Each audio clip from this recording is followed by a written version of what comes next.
Okay, here we are, fueling up, and we're fueling up for the end of the world is what's happening in chapter 21 of Luke as we're going through the New Testament in a year. Well, the end of the world as we know it anyway, to coin somebody else's phrase. But a little bit before we get there, little account. Chapter 21 of Luke, verse 1. Jesus looked up, and he saw rich people putting their gifts into the temple treasury. Kind of what we do a box, and people put their temple treasury money in the box. He saw a poor widow put in 2 small copper coins. Now, this is kind of interesting because Jesus is sitting there watching what people are putting in.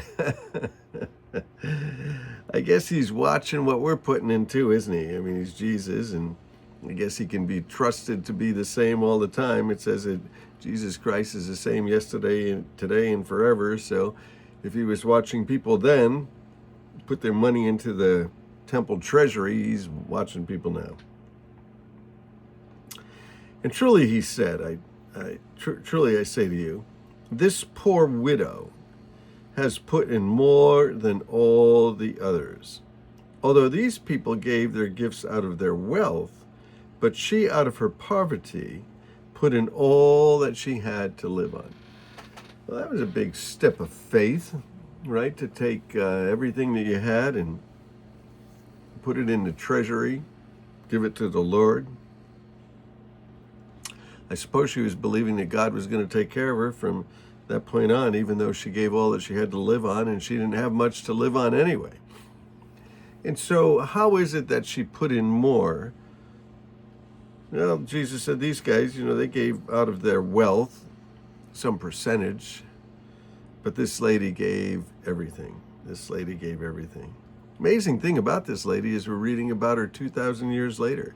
And not only are we reading about her, but people are reading about her in North America, South America, Europe, Asia, Africa, Antarctica. I'm sure some of those scientists down there in the cold, find some reading material, and I'm sure some of them are reading the Bible. Well, some of his disciples were remarking about the temple, how it was adorned with beautiful stones and gifts dedicated to God. Quite the sight to see, that temple in Jerusalem. But Jesus said, as for what you see here, the time will come when not one stone will be left on another. Everyone will be thrown down. Well, it happened exactly as Jesus said. It happened in the year 70. So if Jesus is in 33 AD, about 40 years later, 37 years later, it happened exactly like Jesus said. Rome finally sacked Jerusalem, final rebellion.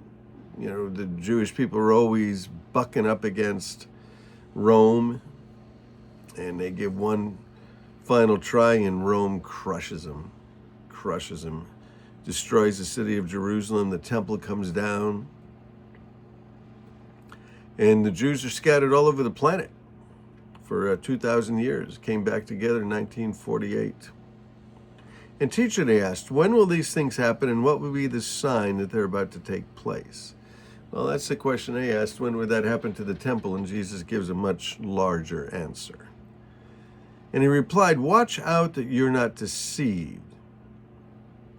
The assumption is that we can be deceived, and so we need to watch out that we're not deceived. And we like to say around here that the nature of deception is you don't know you're being deceived. So watch out that you're not deceived. Because many will come in my name, and they'll claim I am he, and they'll say the time is near. Don't follow them. When you hear of wars and uprisings, well, we hear of wars and uprisings. What are we supposed to do? When you hear of wars and uprisings, don't be frightened. Don't be frightened. Don't get all anxious about wars. Don't get all anxious about skirmishes. Don't get anxious about all those things. Many times when there's a war, something new happens in the realm of war, people are ready to say, this is it. This is the end of time. This is the end of the world. Jesus will be here any day now. Jesus might be here any day now. Jesus might be here any second now. He might be any minute now. We don't know when he will come and take his people, take his church. But when you hear of wars and uprisings, don't be frightened. Now, if you're frightened when those things happen, you're disobeying Jesus. So don't be frightened. These things must happen first, but the end won't come right away. Well, there it is. It wouldn't come right away from their time. Well, how about our time? Because we're pretty far away from an initial right away from 2,000 years ago. And then he said to them, nation will rise against nation, kingdom against kingdom. So it seems like coalitions against coalitions. There'll be great earthquakes. Been some earthquakes lately. There'll be famines. There'll be pestilences in various places, fearful events, and great signs from heaven.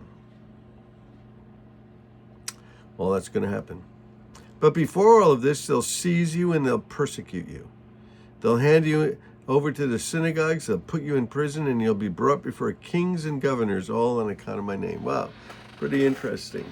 Talking about persecution, the persecution of believers in Jesus Christ, religious persecution, governmental persecution.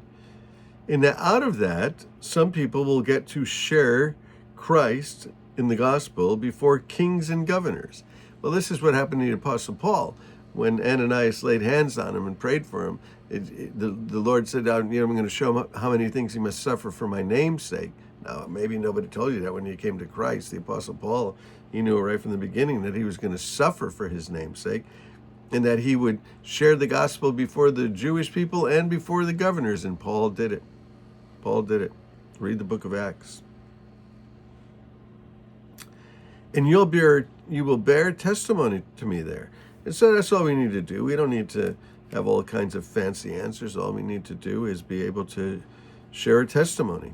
And our testimony is our testimony. My testimony is my testimony. Yours is yours. But make up your mind to not worry beforehand how you're going to defend yourselves. You can't worry about this stuff because you don't know what's going to happen. You don't know what they're going to ask. For I will give you the words and wisdom, and none of your adversaries will be able to contradict. There you go. God will give it to you in that day. I don't think that's talking about if you're a preacher or if you teach Sunday school that you shouldn't prepare, that God will just give you the words. But it does apply to this particular situation. And you'll be betrayed even by parents, brothers and sisters, relatives and friends. And some of you will be put to death. And everyone will hate you because of me, but not a hair on your head will perish. Stand firm, and you will win life. Well, where does this happen, that parents turn in kids and where kids turn in parents and brothers turn in sisters? It happens in the Muslim world today, where you're not to be worshiping Christ. And in some of these countries, some of these closed countries, very, very strict in their religion, in their Muslim religion. And when you turn to Christ, parents will turn in kids and kids will turn in parents, and the community will persecute them and sometimes put them to the death. Even in this modern world that we're living in right now, there's an awful lot of persecution around the planet. When you see Jerusalem surrounded by armies, now, when will this be? Because this will be after the temple falls down. Well, the temple fell down, so it must be some future time from the year 70 to now. When you see Jerusalem surrounded by armies, you know that its desolation is near. That's why a lot of people say if you're really wise, you'll keep your eyes on what's known as Palestine, Israel, Jerusalem. You know, keep your eyes on that, what's going on. And when Jerusalem is surrounded by armies, man, it's starting to close in. Starting to close in. Then let those who are in Judea flee to the mountains, let those in the city get out, and let those in the country not enter. For this is the time of punishment and the fulfillment of all that has been written. How dreadful it will be in those days for pregnant women and nursing mothers. There will be great distress in the land and against the people. They will fall on the sword and will be taken as prisoners to all nations. Jerusalem will be trampled on the Gentiles until the time of the Gentiles is fulfilled. So Jerusalem is going to be taken over again and again and again by Gentiles until the time of the Gentiles is fulfilled. And so the Gentiles are the non-Jews, and there seems to be some number of non-Jews that when the last one of them is finally saved, finally comes to Christ, then Jesus will put all of this prophetic stuff into action and take his church and bring the end of the world. So there we go. The end of the world as you know it. Hey, bless you guys. We'll keep moving on through the New Testament. Love you.